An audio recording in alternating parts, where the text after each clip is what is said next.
This is an excerpt from the Good for Nothing podcast. If you're interested in listening to the rest of the episode, go to the Good for Nothing YouTube channel or check us out on Spotify. But apparently the first movie that is set to start the DC universe is Superman Legacy. How do you feel about that title? I have some thoughts.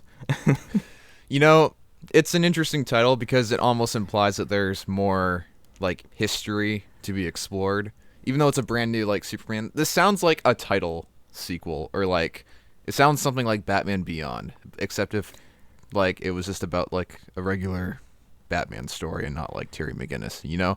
It sounds I don't know. What are the implications of Superman Legacy? Maybe it's that because we'll see. Maybe we'll see Superboy or something like that, and that's kind of Clark's legacy or something like. But again, it's early on in his career, so it's kind of confusing. I'm not completely sure. So when James Gunn did say that this was going to start early in his career, he didn't mean year one, Man of Steel. He meant a few years in. So, and again, not to jump ahead or anything, but Supergirl is a project that's listed on there as well. So It could be exploring her introduction as well before they get to her movie. But I'm going to expect that they are going to explore Kryptonian culture and learn more about Krypton in ways that we haven't seen before, maybe. Yeah, I hope it's not the same thing that Man of Steel kind of did, though, where the first 30 minutes is all Krypton and I don't give a shit about it. But yeah, I'd like to see some cool stuff, how they did in the Donner films with the Fortress of Solitude. Oh yeah, you know what? We didn't even have a Fortress of Solitude in the past DCEU. We kind of did. We did. It was a ship. It was in a spaceship. It was a portable fortress. Yeah, but I want and the it's crystals. not all crystal. Yeah, it's all Zack Snydery of all the metal and the stuff in it. It looked cool. I liked it, but if we get a more traditional one, that could look really, really cinematic. It's funny because James Gunn laid out a description for each project, a very short summary description. For the Batman one, he was talking about, we'll get to that part later. But he was kind of giving more of a very descriptive synopsis for each one. But this one, he was kind of he either glanced over it and I forgot what he said, or he didn't really say anything at all. So I have a quote from Peter Safran, not James Gunn, because James Gunn didn't say much on it, but Peter Safran said, "It focuses on Superman balancing his Kryptonian heritage with his human upbringing." He said, "He is the embodiment of truth, justice, and the American way. He is kindness in a world that thinks of kindness and is old-fashioned." Oh, they brought back the American way. Yeah, a lot of people were upset with that. So they're already off to a bad start. He mentioned America. Oh no. That's a topic that we're not going to get into. But yeah, we don't have to get. Yeah, we don't have to get into. No. I don't. I can go both ways with the saying what's the other one, the human way, or the way of Yeah, they recently changed it to something that's just that's a little bit more generic.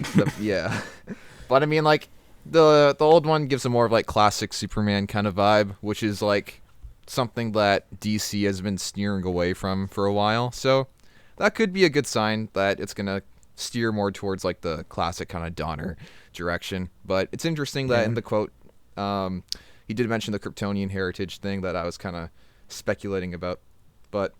Yeah, no, we'll see. Who is your ideal Superman casting right now? Oh my God, it's so hard because I really don't see anyone who's in the age range they're looking for that reminds me of Superman in the slightest. And everyone is fan casting that Euphoria guy, and I just don't see it. He gives off New 52 Superman vibes, which is not what you want. I know what you mean. He does actually quite look like the New 52 Superman, now that you say it. Yeah, he's just a dickhead. He just looks like a douche. Damn. It's not great.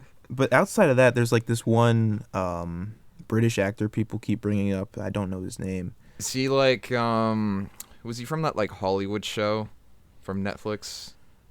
It might have been. He's very generic looking. Like he looks like any other guy. Like it's Okay. Interesting. Yeah, like it's funny. I wonder who they're gonna cast for a lot of these characters because honestly, like I don't really know. Like I'm someone that's like that works in film and has this very strong interest in film and tries to keep up with a lot of stuff.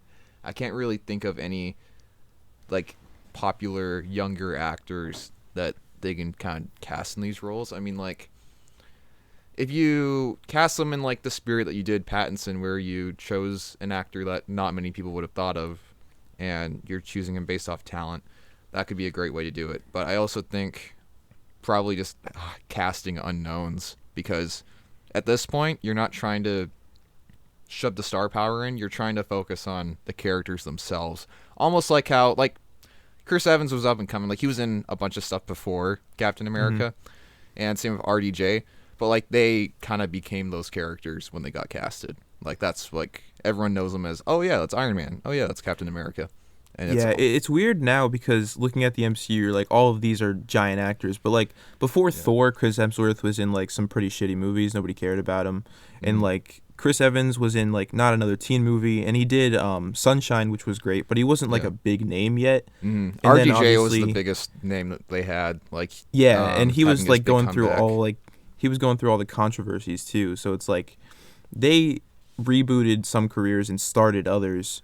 And I think that's what DC kind of has to do. They have to. A lot of these castings are gonna be no names, Yeah. and that's just. I like that. I prefer that because again, there's not many actors out there I could see in these roles I prefer currently. that, so then you can choose someone not only based on talent but also how they look as well. Because the other thing with like a lot of these celebrities, they might be very talented and all that. You know, there's a reason why they are in the position they are, but I just don't see it with like a lot of names that are being tossed around with like Superman or like Batman or something like that. Like it's just again, it's because it's a iconic fictional character. It's almost like recasting Luke Skywalker, you know? Like it has to Yeah, be it's hard. like you had Mark Hamill and to recast someone to emulate Mark Hamill, then that's like ridiculously hard. That's like one of the hardest things to do ever. So I mean, whatever they do, like even if it's someone that like um that's hard for a lot of people to swallow, I'm gonna be optimistic about it just because like they seem to be off to a great start and what they're trying to do. Yeah. Yeah, and I've kind of just learned not to judge castings off like the first like picture or whatever because sometimes it's good, sometimes it's bad. Yeah, They no, like strike. there's always makeup and wigs and all that fun stuff and Hollywood steroids they can shove into people.